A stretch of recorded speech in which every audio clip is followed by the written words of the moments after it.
ये याद रखना कि तुम करोड़ों लोगों के खून के ऊपर खड़े हो।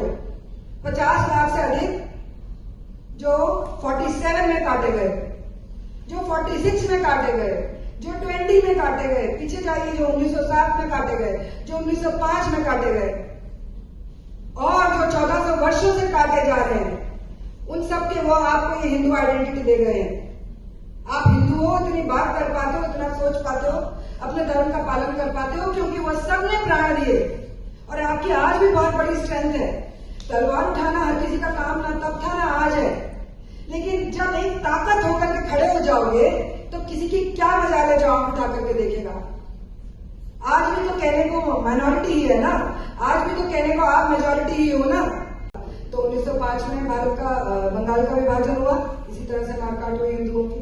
1905 से चलता रहा, 7 में आकर के ढाका में हिंदुओं का ऐसे कत्लेआम हुआ कि 3 महीने तक सारी कोर्ट्स बंद कर दी गई थी। ना कोई रिपोर्टिंग होगी और ना कुछ होगा, और आप मारो काटो खुलेआम जो है मौलवी वो फतवे बांटते घूम रहे थे और ये हो रहा था। यही चलता रहा, आगे आकर के खिलाफत आया, 1920 हुआ, 1924 हुआ, 1923 हुआ। प्रभात फेरी निकल रही है एक मस्जिद के सामने से, जी मार काट शुरू, दंगे शुरू। अब मोहर्रम का जुलूस निकल रहा है 23 में, तो दंगे शुरू। हम अपना यात्रा निकाले तो तुम हमको मारोगे, तुम अपनी मोहर्रम का जुलूस निकालोगे तो तुम हमको मारोगे। Hindu has always been on the receiving end and I just finish with that retaliation. हमने रिटेलिएट हमेशा किया है, लेकिन जब हमारा अपर हैंड होता था ना, तभी शुरू से कोई ना कोई सरकार आकर के हाथ जोड़ देती थी, छोड़ दो, और उनको दिखाया जाता है विक्टिम। आज मुंह में भी आपने देख लिया, और आपको दिखाया जाता है अटैकर, क्रूअल।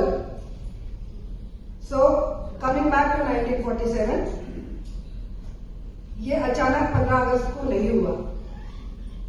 फरवरी 1947 से मार्च 4 को ये मारकाट खतरनाक रूप से बढ़ती है। उसके बाद वो नॉन स्टॉप कटे। 14 तारीख को यह अनाउंस हुआ पाकिस्तान, 17 तारीख को आप बता रहे हो लकीर ये है। जब 17 के बाद ट्रेनें यहां कट के आ रही थी, तब हमने रिटेलिएट किया। वो राक्षस जो हमारे यहां जन्मा, उसने मांगा कि मुझे एक अलग देश चाहिए। आपने काटा, आपने दिया, लेकिन केवल 70 लाख मुसलमान यहां से गए, 3.5 करोड़ यहीं रहे, हमारे सारे काट के भेज दिए।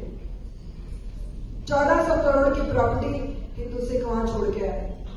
तब जिनको यहां रखा वो आज 30 करोड़ बन के यहां बन रहा है।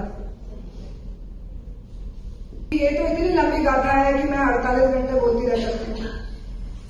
मेंटल अलर्टनेस की आवश्यकता है और शत्रु बोध की आवश्यकता है। ये बेवकूफी जहां दिखे अपने घर के अंदर पैर के नीचे कुचल डालिए।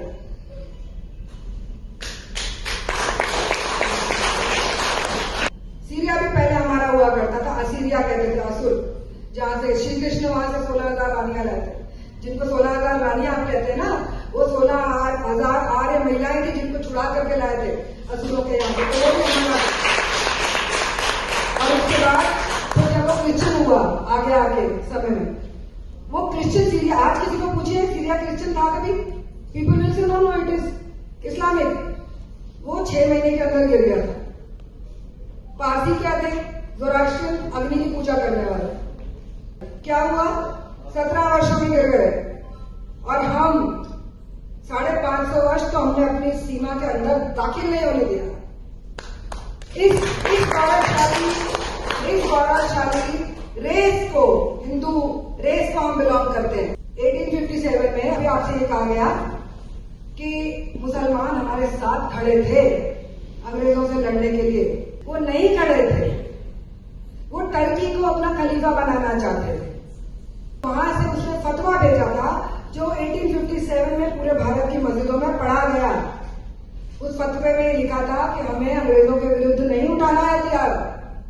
जो दुश्मन हमारे सामने खड़ा है, उसकी दिमाग निकाल के बचपन में उसके दिमाग में किताब डाल दी जाती है, और इस किताब का वर्ड बाय वर्ड फॉलो करना सुन्नत कहलाता है, यानी कि जो जो इनके प्रॉफिट ने किया है उसको वर्ड बाय वर्ड फॉलो कर, इसमें विचार है ही नहीं। जिसको आप मॉडरेट भी समझते हैं वो कभी मॉडरेट नहीं होगा, वो कभी उठ के खड़ा होकर नहीं कहेगा कि ये गलत कर दिया